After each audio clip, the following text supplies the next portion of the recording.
Hello friends, welcome back to MKB English. நாம் இன்றைக்கி நம்மளோட கிளாஸில் ஒன்றை இன்னொன்னோட ஒப்பிட்டு பார்க்குறதுக்கு, கம்பேர் பண்ணி பார்க்குறதுக்கு, அதே மாதிரி ஒருத்தரை இன்னொருத்தரோட ஒப்பிட்டு பார்க்குறதுக்கு இல்லை கம்பேர் பண்ணி பார்க்குறதுக்கு நாம் இங்கிலீஷில் பயன்படுத்துகிற சென்டென்ஸ் ஸ்ட்ரக்சர்ஸ் என்ன அப்படின்னு தான் நாம் இந்த வீடியோவில் பார்க்க போகிறோம் friends. Now let's get started. நாம் தமிழில் பேசும்போது இவர் உயரமாக இருக்கார் அப்படின்னு சொல்லுவோம் இல்லையா, இதை இங்கிலீஷில் சிம்பிளாக ஹீ இஸ் டால் அப்படின்னு சொல்லிட்டு போயிடலாம். ஆனால் கம்பேர் பண்ணி இங்கே ஒருத்தரை பற்றி மட்டும்தான் பேசுகிறேன், அதாவது அவர் உயரமாக இருக்கார் அப்படின்னு அவரை பற்றி மட்டும்தான் பேசுகிறேன். அப்படி இல்லாமல் அவரோட உயரத்தை இன்னொருத்தரோட உயரத்தோட கம்பேர் பண்ணி பேசும்போது, அதாவது ரெண்டு நபரை நான் கம்பேர் பண்ணி பேசும்போது, அவங்களுடைய உயரத்தை நான் கம்பேர் பண்ணி பேசும்போது, அதாவது இவரை விட அவர் உயரமாக இருக்கார் அப்படின்னு சொல்லும்போது அதுக்கு இங்கிலீஷில் ஒரு சென்டென்ஸ் ஸ்ட்ரக்சர் நமக்கு தேவைப்படுது. அந்த சென்டென்ஸ் ஸ்ட்ரக்சர் என்னென்னா subject plus helping verb plus adjective plus er plus than plus object. Subject plus helping verb plus adjective plus er plus than plus object. இந்த சென்டென்ஸ் ஸ்ட்ரக்சரை பயன்படுத்தி நாம் இவரை விட அவர் உயரமாக இருக்கார் அப்படின்னு சொல்லலாம். he is taller than him அப்படின்னா அவர் இவரை விட உயரமாக இருக்கார் அப்படின்னு அர்த்தம். நீங்கள் என்னோடய பழைய வீடியோவை பார்த்துருந்தீங்க அப்படின்னா உங்களுக்கு ஒரு சந்தேகம் வரலாம். நான் இதுக்கு முன்னாடி I am dollar than him அப்படின்றது ராங் அப்படின்னு சொல்லியிருந்தேன். கடைசியில் ஹிம் வரக்கூடாது, கடைசியில் ஹீ ஈஸ் அப்படி தான் வரணும், ஹிம் வந்தால் அது தப்பு அப்படின்னு சொல்லியிருந்தேன். ஆனால் இங்கே he is taller than him அப்படின்னு நானே இங்கே ஹிம்மை யூஸ் பண்ணியிருக்கனே அப்படின்ற சந்தேகம் உங்களுக்கு வரலாம். நான் ஏற்கனவே சொன்ன மாதிரி ஹிம்மை யூஸ் பண்ணுறது கிராமட்டிக்கலாக ராங் தான். ஆனால் ஹிம்மை யூஸ் பண்ணுறது தான் நிறைய பேருக்கு கம்ஃபர்டபுளாக இருக்கிறதுனால அதை இன்ஃபார்மல் இங்கிலீஷில் ஆக்செப்ட் பண்ணுறாங்க. நாம் I am dollar than him அப்படின்னு சொன்னாலும் ஓகே தான், இல்லை I am dollar than he is அப்படின்னு சொன்னாலும் ஓகே தான். அதே மாதிரி he is taller than him அப்படின்னு சொன்னாலும் ஓகே தான். அதே மாதிரி he is taller than he is அதுவும் ஓகே தான். He is taller than he அப்படின்றது கேட்குறதுக்கே கொஞ்சம் ஆக்வர்டாக தெரியும், அது மாதிரி நாம் பேசி இருக்க மாட்டோம், அதனால் நமக்கு அது தப்புன்னு கூட தோணும். ஆனால் கரெக்ட் இங்கிலீஷ் அப்படின்றது I am dollar than he is, நான் அவனை விட உயரமானவன் அப்படின்னு அர்த்தம். அதே மாதிரி he is taller than he is கடைசியில் ஹீ தான் வரணும், அதுதான் கரெக்டான இங்கிலீஷ். நாம் he is taller than him அப்படின்னு சொன்னாலும் அதை இன்ஃபார்மல் இங்கிலீஷில் கேஷுவல் கான்வர்சேஷனில் அதையும் ஆக்செப்ட் பண்ணுறாங்க.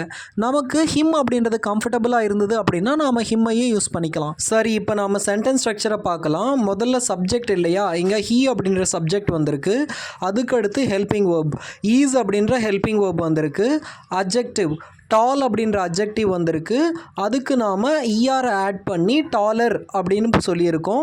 அதே மாதிரி இந்த இஆருக்கு அடுத்து தேன் வந்திருக்கு, தேன் டாலருக்கு அடுத்து நாம் தேனை யூஸ் பண்ணியிருக்கோம். கடைசியில் ஹிம் அப்படின்ற ஆப்ஜெக்ட் வந்திருக்கு. நாம் இந்த ஆப்ஜெக்ட் ப்ரொனவுனும் யூஸ் பண்ணலாம், சப்ஜெக்ட் ப்ரொனவுனும் யூஸ் பண்ணலாம். ஹீ அப்படின்னா சப்ஜெக்ட், ஹிம் அப்படின்னா ஆப்ஜெக்ட்.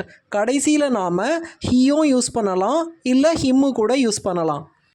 கடைசியில் ஹீயை யூஸ் பண்ணிங்க அப்படின்னா ஹீ ஈஸ் அப்படின்னு சொல்லணும். ஸ்போக்கன் இங்கிலீஷ்க்கு நமக்கு ஹிம்மே பெட்டராக இருக்கும், he is taller than him அப்படின்னே சொல்லலாம். இதை நாம் இங்கிலீஷில் கம்பேரிட்டிவ் டிகிரி அப்படின்னு சொல்லுவோம். ஹீ இஸ் டால் அப்படின்னு இதுக்கு முன்னாடி பார்த்தோம் இல்லையா, அதாவது யாரு கூடயும் கம்பேர் பண்ணாமல் கம்பேரிசனே இல்லாமல் இருக்கும் இல்லையா, அதை நாம் இங்கிலீஷில் பாசிட்டிவ் டிகிரி அப்படின்னு சொல்லுவோம். இந்த மாதிரி he is taller than him அப்படின்னு ஒருத்தரை இன்னொருத்தரோட கம்பேர் பண்ணி சொல்கிறத கம்பேரிட்டிவ் டிகிரி அப்படின்னு சொல்லுவோம். இந்த ஸ்ட்ரக்சரில் நாம் அட்ஜெக்டிவ்க்கு அடுத்து இஆரை யூஸ் பண்ணணும் அப்படின்னு சொன்னோம் இல்லையா, அதாவது டால் அப்படின்றது அட்ஜெக்டிவ், இஆர் ஆட் பண்ணி டாலர் அப்படின்னு சொல்லுவோம் இல்லையா. இது மாதிரி எல்லா அட்ஜெக்டிவ்ஸ்க்குமே நாம் இஆரை ஆட் பண்ண முடியாது. சில அட்ஜெக்டிவ்ஸ்க்கு நாம் இஆருக்கு பதிலாக மோரை ஆட் பண்ண வேண்டியிருக்கும். இப்போது அந்த சென்டென்ஸ் ஸ்ட்ரக்சர் மேலே சில எக்ஸாம்பிள் சென்டென்சஸை பார்க்கலாம். இந்த சென்டென்ஸ் ஸ்ட்ரக்சரை பாருங்கள். Subject plus helping verb plus adjective plus more plus than plus object. அதாவது அட்ஜெக்டிவ்க்கு அடுத்து க்கு பதிலாக நாம் மோரை யூஸ் பண்ணியிருக்கோம். இப்போ ஒரு எக்ஸாம்பிள் சென்டென்ஸை பார்க்கலாம். He is more hardworking than me. He is more hardworking than me. அவன் என்னை விட நல்லா கஷ்டப்படுறான் அப்படின்னு அர்த்தம்.